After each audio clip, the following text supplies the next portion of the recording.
kami akan membahas pendekatan pembelajaran yang mendidik. Pendekatan pembelajaran yang mendidik yang kami bahas yaitu pendekatan saintifik dan pendekatan SETS. Yang pertama, pendekatan saintifik. Pendekatan saintifik adalah konsep dasar yang mewadahi, menginspirasi, menguatkan, dan melestarikan pemikiran tentang bagaimana metode pembelajaran diterapkan berdasarkan teori tertentu. Ada 3 prinsip utama dalam pendekatan saintifik, yaitu yang pertama, belajar siswa aktif, asesmen, dan keberagaman.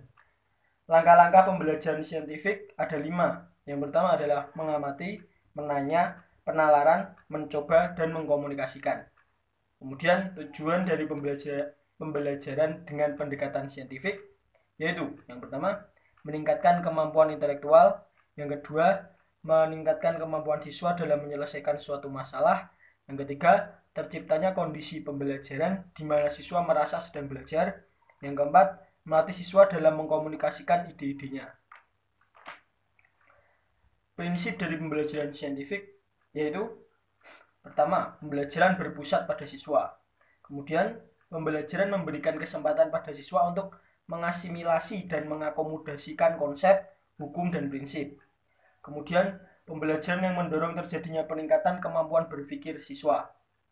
Kemudian, pembelajaran meningkatkan motivasi belajar siswa dan motivasi mengajar guru. Kemudian, memberikan kesempatan kepada siswa untuk melatih kemampuan dalam komunikasi. Kemudian, yang terakhir, adanya proses validasi terhadap konsep, hukum, dan prinsip yang dikonstruksi siswa dalam struktur kognitifnya. Kelebihan pendekatan saintifik yaitu membantu siswa untuk memperbaiki dan meningkatkan keterampilan-keterampilan dan proses-proses kognitif. Pengetahuan yang diperoleh melalui model ini sangat pribadi dan ampuh karena menguatkan pengertian, ingatan, dan transfer. Kemudian menimbulkan rasa senang kepada siswa karena tumbuhnya rasa menyelidiki berhasil. Menyebabkan siswa mengarahkan kegiatan belajarnya sendiri dengan melibatkan akal dan motivasi diri. Di samping kelebihan, pendekatan saintifik memiliki kekurangan. Kekurangan pendekatan saintifik antara lain menimbulkan asumsi bahwa ada kesepian pikiran untuk belajar. Kemudian tidak efisien untuk mengajar jumlah siswa yang banyak. Kemudian harapan-harapan yang terkandung dalam model ini dapat buyar terhadap dengan siswa dan guru yang telah terbiasa dengan cara-cara belajar yang lama. Kemudian pengajaran discovery lebih cocok untuk mengembangkan pemahaman, sedangkan aspek konsep, keterampilan, dan emosi secara keseluruhan kurang mendapat perhatian. Kemudian tidak menyediakan kesempatan-kesempatan untuk berpikir yang akan ditemukan. Dan topik bahasan kedua yaitu pendekatan SETS. Pengertian dari pendekatan SETS adalah pendekatan pembelajaran yang berusaha membawa peserta didik agar memiliki kemampuan memandang sesuatu secara terintegratif dengan mengkaitkan keempat unsur SETS sehingga dapat diperoleh pemahaman yang lebih mendalam. Fokus pengajaran SETS adalah mengenai bagaimana cara membuat peserta didik dapat melakukan penyelidikan untuk mendapatkan pengetahuan, sains, lingkungan, teknologi, dan masyarakat yang saling berkaitan. Tujuan dari pendekatan SETS antara lain, pertama, lebih menekankan untuk memperoleh kegiatan pembelajaran yang bukan pengajaran, memperoleh dorongan dan menerima inisiatif serta otonomi. Yang ketiga, memperhatikan peserta didik sebagai makhluk hidup yang memiliki keinginan dan tujuan. Yang keempat, mengambil berat peranan pengalaman peserta didik dalam proses pembelajaran. Kemudian, yang kelima, memperoleh bimbingan untuk mengembangkan rasa ingin tahu terhadap alam dan segala hal. Yang keenam, peserta didik memperhatikan model mental peserta didik. Yang ketujuh, menekankan perlunya atau pentingnya kinerja dan pembangunan ketika memulai pembelajaran. Yang kedelapan, mendorong peserta didik untuk melibatkan diri dalam perbincangan dengan guru dan sesama pelajar secara bersama. Yang ke-9, melibatkan peserta didik dalam situasi yang sebenarnya.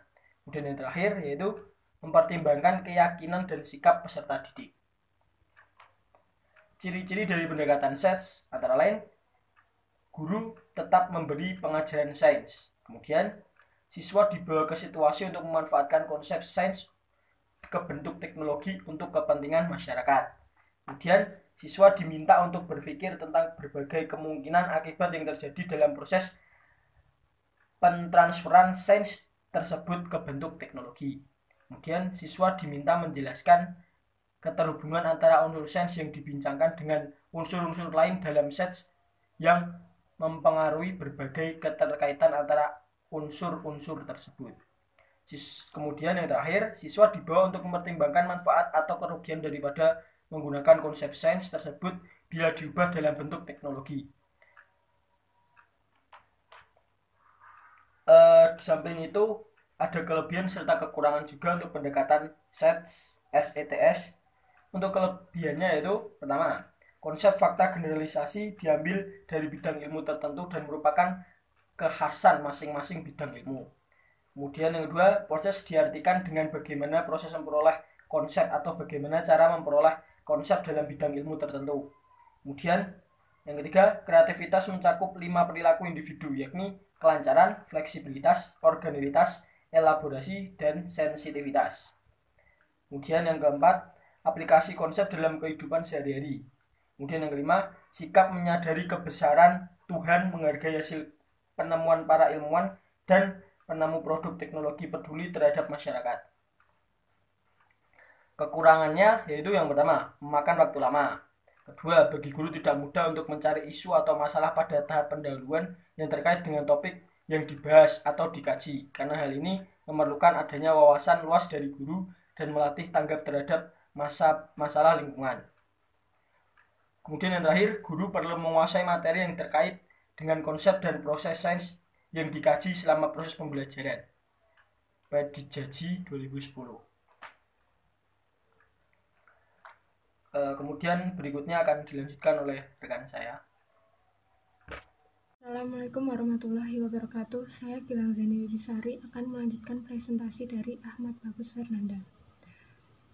Materi yang kedua yaitu strategi pembelajaran. Strategi pembelajaran merupakan strategi atau teknik yang harus dimiliki oleh para pendidik maupun calon pendidik. Hal tersebut sangat dibutuhkan dan sangat menentukan kualifikasi atau layak tidaknya menjadi seorang pendidik, karena proses pembelajaran itu memerlukan seni, keahlian, dan ilmu guna, menyampaikan materi kepada siswa sesuai tujuan, efisien, dan efektif. Strategi yang pertama yaitu strategi ekspositori. Strategi pembelajaran ekspositori adalah strategi pembelajaran yang menekankan kepada proses penyampaian materi secara verbal dari seorang guru kepada sekelompok siswa dengan maksud agar siswa dapat menguasai materi pembelajaran secara optimal. Metode pembelajaran yang tepat menggambarkan strategi ini diantaranya yaitu ada metode ceramah, metode demonstrasi, dan metode sosiodrama. Yang kedua, strategi inquiry. Strategi pembelajaran inquiry adalah rangkaian kegiatan pembelajaran yang menekankan pada proses berpikir secara kritis dan analitis untuk mencari dan menemukan sendiri jawabannya dari suatu masalah yang ditanyakan. Metode-metodenya yaitu antara lain yang pertama metode diskusi, pemberian tugas, eksperimen, dan terakhir metode tanya jawab. Ada beberapa hal yang menjadi utama strategi pembelajaran inquiry. Yang pertama, menekankan kepada aktivitas siswa secara maksimal untuk mencari dan menemukan. Artinya, strategi inquiry menempatkan siswa sebagai objek belajar. Yang kedua, jika bahan pelajaran yang akan diajarkan tidak berbentuk atau konsep yang sudah jadi akan tetapi sebuah kesimpulan yang perlu pembuktian. Jika proses pembelajaran berangkat dari rasa ingin tahu siswa terhadap sesuatu. Selanjutnya, jika guru akan mengajar pada sekelompok siswa rata-rata memiliki kemauan dan kemampuan berpikir, strategi ini akan kurang berhasil diterapkan pada siswa yang kurang memiliki kemampuan untuk berpikir. Selanjutnya, jika jumlah siswa yang belajar tak terlalu banyak sehingga bisa dikendalikan oleh guru. Yang terakhir, jika guru memiliki waktu yang cukup untuk menggunakan pendekatan yang berpusat pada siswa. Yang ketiga, strategi pembelajaran inquiry sosial. Strategi pembelajaran inquiry sosial merupakan suatu rangkaian kegiatan belajar yang melibatkan secara maksimal seluruh kemampuan siswa untuk mencari dan menyelidiki secara sistematis kritis, logis, dan analitis, sehingga mereka dapat menemukan sendiri penemuannya dengan penuh percaya diri. Metode yang digunakan antara lain, yang pertama metode eksperimen, yang kedua resitasi atau tugas, yang ketiga latihan, yang terakhir keempat metode karya wisata. Yang keempat, contextual teaching and learning adalah konsep belajar yang membantu guru mengaitkan antara materi pembelajaran dengan situasi dunia nyata siswa dan mendorong siswa membuat hubungan antara pengetahuan yang dimilikinya dengan penerapan dalam kehidupan mereka sehari-hari. Metodenya yaitu ada metode demonstrasi dan metode sosiodrama. Selanjutnya, karakter pembelajaran konstektual. Yang pertama yaitu pembelajaran dilaksanakan dalam konteks autentik. Yang kedua, pembelajaran memberikan kesempatan kepada siswa untuk mengerjakan tugas-tugas yang bermakna. Yang ketiga, pembelajaran dilaksanakan dengan memberikan pengalaman bermakna kepada siswa. Yang keempat, pembelajaran dilaksanakan melalui kerja kelompok, berdiskusi, saling mengoreksi antar teman. Yang kelima, pembelajaran memberikan kesempatan untuk menciptakan rasa kebersamaan, bekerja sama, dan saling memahami antara satu dengan yang lain secara mendalam. Selanjutnya, pembelajaran dilaksanakan secara aktif, kreatif, produktif, dan mementingkan kerjasama. Yang terakhir, pembelajaran dilaksanakan dalam situasi yang menyenangkan. Yang kelima, ada strategi pembelajaran berbasis masalah. Pembelajaran berbasis masalah dapat diartikan sebagai rangkaian aktivitas pembelajaran yang menekankan kepada proses penyelesaian masalah yang dihadapi secara ilmiah. Metode-metodenya yaitu ada metode problem solving dan metode diskusi. Selanjutnya ada strategi pembelajaran meningkatkan kemampuan berpikir. Strategi pembelajaran peningkatan kemampuan berpikir merupakan strategi pembelajaran yang menekankan kepada kemampuan berpikir siswa. Dalam pembelajaran ini, materi pelajaran tidak disajikan begitu saja kepada siswa, akan tetapi siswa dibimbing untuk proses menemukan sendiri konsep yang harus dikuasai melalui proses dialogis yang terus-menerus dengan memanfaatkan pengalaman siswa. Metode-metodenya antara lain ada metode diskusi, tanya jawab, dan eksperimen. Selanjutnya, akan melanjutkan presentasi dari Gilang Jenny. Nomor 7, strategi pembelajaran kooperatif atau kelompok. Metode pembelajaran kelompok adalah rangkaian kegiatan belajar yang dilakukan oleh siswa dalam kelompok-kelompok tertentu untuk mencapai tujuan pembelajaran yang telah dirumuskan. Dilakukan dengan pengelompokan yang terdiri dari 4-6 orang yang memiliki latar belakang yang berbeda. Metode-metodenya adalah metode diskusi, eksperimen, karya wisata, dan tugas. Nomor 8, strategi pembelajaran afektif berhubungan dengan nilai yang sulit diukur karena menyangkut kesadaran seseorang yang tumbuh dari dalam diri. Dalam batas tertentu, afeksi dapat muncul dalam kejadian behavioral, akan tetapi penilaiannya untuk sampai pada kesimpulan yang bisa dipertanggungjawabkan membutuhkan ketelitian dan observasi yang terus-menerus, dan hal ini tidaklah mudah dilakukan. Metode-metodenya, 1. Metode tugas, dan yang kedua, metode latihan. Materi selanjutnya adalah metode pembelajaran. Metode pembelajaran merupakan suatu proses yang sistematis dan teratur yang dilakukan oleh pendidik dalam menyampaikan materi kepada muridnya. Dengan adanya cara ini, maka diharapkan proses belajar mengajar bisa berjalan dengan baik. Macam-macam metode pembelajaran. Metode ceramah. Metode pembelajaran ceramah adalah penerangan secara lisan atas bahan pembelajaran kepada sekelompok pendengar untuk mencapai tujuan pembelajaran tertentu dalam jumlah yang relatif besar. Selanjutnya, metode diskusi. Metode pembelajaran diskusi adalah proses pelibatan dua orang peserta atau lebih untuk berinteraksi, saling bertukar pendapat, dan atau mempertahankan pendapat dalam pemecahan masalah sehingga didapatkan kesepakatan. Selanjutnya, metode demonstrasi. Demonstrasi sebagai metode pembelajaran adalah bila mana seorang guru atau seseorang demonstrator atau seorang siswa memperlihatkan kepada seluruh kelas sesuatu proses. Metode ceramah plus. Metode pembelajaran ceramah plus adalah metode pengajaran yang menggunakan lebih dari satu metode, yakni metode ceramah yang dikombinasikan dengan metode lainnya. Ada 3 macam metode ceramah plus, diantaranya metode ceramah plus tanya jawab dan tugas. Selanjutnya metode ceramah plus diskusi dan tugas. Yang ketiga, metode ceramah plus demonstrasi dan latihan.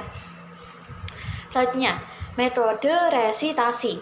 Metode pembelajaran resitasi adalah suatu metode pengajaran dengan yang mengharuskan siswa membuat resume dengan kalimatnya sendiri. Yang selanjutnya, metode eksperimental. Metode pembelajaran eksperimental adalah suatu pengolahan pembelajaran di mana siswa melakukan aktivitas percobaan dengan mengalami dan membuktikan sendiri sesuatu yang dipelajarinya. Selanjutnya, metode study tour. Metode study tour adalah metode mengajar dengan mengajak peserta didik mengunjungi suatu objek guna memperluas pengetahuan, dan selanjutnya peserta didik membuat laporan dan mendiskusikan serta membukukan hasil kunjungannya tersebut dengan didampingi oleh pendidik. Selanjutnya, metode latihan keterampilan. Metode latihan keterampilan adalah suatu metode mengajar dengan memberikan pelatihan keterampilan secara berulang kepada peserta didik dan mengajaknya langsung ke tempat latihan keterampilan untuk melihat proses, tujuan, fungsi, kegunaan, dan manfaat sesuatu. Metode latihan keterampilan ini bertujuan untuk membentuk kebiasaan atau pola otomatis pada peserta didik. Selanjutnya, metode pengajaran bergu. Metode pengajaran bergu adalah suatu metode mengajar di mana pendidiknya lebih dari satu orang yang masing-masing mempunyai tugas.